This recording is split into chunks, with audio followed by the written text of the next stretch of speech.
ಸಂಜು ಕರ್ಬಣ್ಣರ್. ನಾನು ಓದುತ್ತಿರುವ ಶಾಲೆ KHPS ಚಂದನಸೂರು. ನನ್ನ ತರಗತಿ 7ನೇ ತರಗತಿ.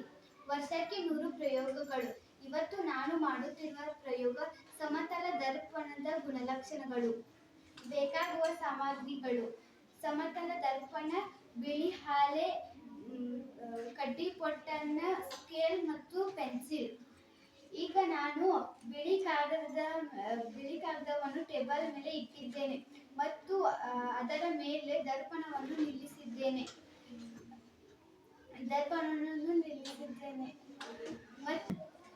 ಈಗ ಕಾಗದದ ಮೇಲೆ ದರ್ಪಣ ಅಂಚಿನ ರೇಖೆಯನ್ನು ಎಳೆಯಬೇಕು ಮತ್ತು ದರ್ಪಣದ ಮುಂದೆ ಕಾಗದದ ಮೇಲೆ ಒಂದು ವಸ್ತು ಅಂದರೆ ಕಡ್ಡಿಪೊಟ್ಟಣವನ್ನು ತೆಗೆದುಕೊಳ್ಳುತ್ತೇನೆ.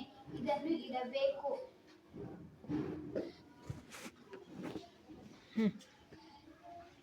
ಈಗ ಕಾಗದ ಮತ್ತು ದರ್ಪಣದಿಂದ ವಸ್ತುವಿಗಿರುವ ದೂರವನ್ನು ಸ್ಕೇಲ್ನಿಂದ ಅಳೆಯಬೇಕು. ಇದರಿಂದ ತಿಳಿಯುವುದೇನೆಂದರೆ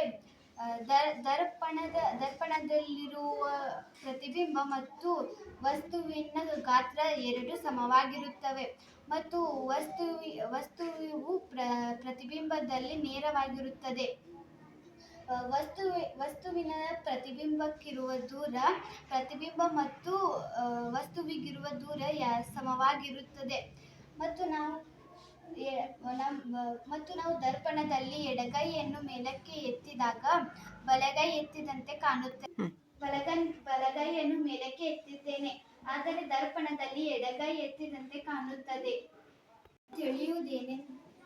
ಇದರಿಂದ ತಿಳಿಯುವುದೇನೆಂದರೆ ದರ್ಪಣದಲ್ಲಿ ಎಡ ಬಲ ಗುಣಲಕ್ಷಣಗಳು ಬದಲಾವಣೆಯನ್ನು ಹೊಂದುತ್ತವೆ. ಧನ್ಯವಾದಗಳು.